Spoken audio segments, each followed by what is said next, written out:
घने जंगलों और धुंध भरी पहाड़ियों के बीच बसा एक छोटा सा गांव था, रामपुर। इस गांव की हवाओं में जितनी शांति थी उतनी ही बेचैनी भी। नूर अपने पिता के पास बैठी है जो बिस्तर पर बहुत बीमार पड़े हैं। नूर के चेहरे पर डर और बेबसी है।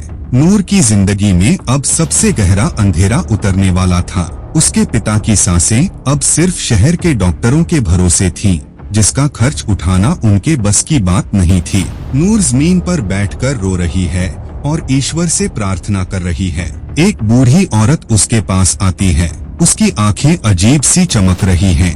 बूढ़ी औरत, बेटी, अगर तू अपने पिता को बचाना चाहती है तो एक उपाय है। नूर कांपते हुए, कैसा उपाय, मुझे बताओ। बूढ़ी औरत, उस वीरान हवेली में एक शक्ति है जो तेरी हर मुराद पूरी कर सकती है। तुझे बस अमावस की रात को वहां जाकर एक सौदा करना होगा। नूर उसकी बात सुनकर सहम जाती है, लेकिन पिता के चेहरे को याद कर लेती है। नूर, मैं तैयार हूँ। बूढ़ी औरत रहस्यमयी मुस्कान के साथ, तो जा, सौदा कर, पर याद रखना, रोशनी की कीमत हमेशा अंधेरे में चुकानी पड़ती है। चारों ओर घना सन्नाटा पसरा है। नूर दबे पांव डरते हुए हवेली की ओर बढ़ रही है। हवेली की तरफ जाने वाली पगडंडी अंधेरे में डूबी है। हवेली के अंदर का नजारा बेहद खौफनाक है। दीवारों पर मकड़ी के जाले हैं। हवा में एक अजीब सी सड़न की गंध है। नूर हिम्मत करके बीच के हॉल में पहुंचती है। एक सर्द हवा का झोंका आता है। मोमबत्तियां अपने आप जल उठती हैं। सामने एक पुराना गंदा आईना है जिसमें से एक भयानक परछाई उभर रही है। परछाई तांत्रिक, भारी, डरावनी आवाज में, बोलो, क्या चाहती हो? नूर कांपते हुए, मैं अपने पिता की जिंदगी चाहती हूँ। परछाई तांत्रिक, मिल जाएगी, लेकिन इस सौदे की एक कीमत है। तुम्हारे पिता की हर सांस के बदले मुझे तुम्हारा यह खूबसूरत जिस्म चाहिए होगा। नूर कंफ्यूज्ड, जिस्म, इसका क्या मतलब है? परछाई तांत्रिक, मतलब ये कि तुम्हारी आत्मा को इस जिस्म से बेदखल कर दिया जाएगा। यह देह मेरा नया घर बनेगी। बोलो, मंजूर है? नूर की आंखों में आंसू हैं। वह मजबूरी में सिर हिला देती है। नूर, हाँ, मुझे मंजूर है। आईने से एक काली ऊर्जा निकलती है और नूर के शरीर में समा जाती है। नूर एक पल के लिए जमीन पर गिर जाती है और फिर उठ खड़ी होती है। उसकी आंखों में एक अजीब सी चमक है। नूर घर में आती है। वह देखती है कि उसका पिता बिस्तर पर मुस्कुरा रहा है, पूरी तरह स्वस्थ। नूर का पिता, नूर, तू कहाँ थी? मैं बिल्कुल ठीक हूँ। नूर, चेहरे पर एक खालीपन है। मैं यहीं थी, पिताजी। वह खुशी से अपने पिता को गले लगाती है, लेकिन उसकी आंखों की चमक बुझ चुकी है। वह उस रात के सौदे को भूलने की कोशिश करती है। नूर रात में बिस्तर पर भयानक सपने देख रही है। उसका शरीर अपने आप हवा में उठ रहा है। गांव की सहेलियां नूर से दूर भाग रही हैं। नूर की आंखें अक्सर लाल और सूजी हुई रहती हैं।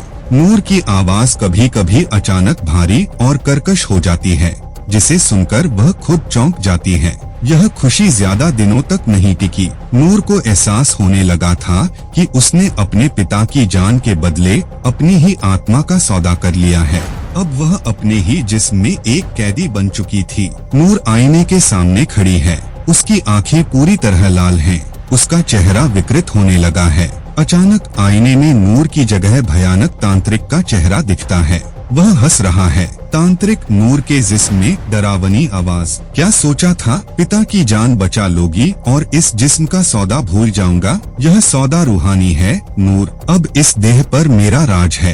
तेरी चीखें अब मेरी हंसी बनेंगी। तांत्रिक भयानक ठहाका लगाता है, लेकिन तभी नूर की आंखें, जिनमें तांत्रिक की काली चमक थी, एक पल के लिए अपनी मासूमियत वापस पाती हैं। उसकी आत्मा विद्रोह करती है। नूर की आत्मा दर्द से कराहते हुए कमजोर पर खुद की आवाज, तूने मेरी जान नहीं, मेरी रोशनी छीनी है।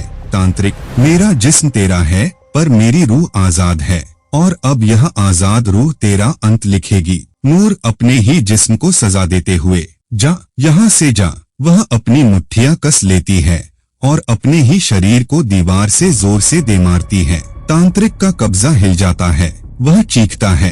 तांत्रिक नूर के जिस्म में छटपटाता हुआ, नहीं, तू ऐसा नहीं कर सकती, तू मेरे जिस्म को बर्बाद नहीं कर सकती। नूर की आत्मा पूरी ताकत से विद्रोह करती है। अंतिम प्रहार में वह अपने आप को जमीन पर पटक देती है। नूर के जिस्म से तांत्रिक की काली शक्ति एक धुएं के रूप में निकलती है। वह भयानक रूप से चिल्लाता है, तांत्रिक आजादी। धुआं चिल्लाता हुआ वापस आईने में समा जाता है। नूर का जिस्म जमीन पर बेजान पड़ा है।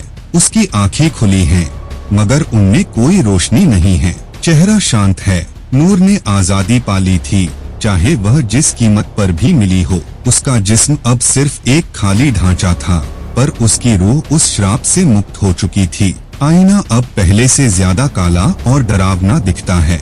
गांव वाले कहते हैं कि आज भी अमावस की रात को उस हवेली से नूर की नहीं, बल्कि तांत्रिक की डरी हुई फुसफुसाहटें सुनाई देती हैं। उसे डर है कि कहीं नूर की वो रूहानी आजादी उसके कैदखाने की चाबी न बन जाए।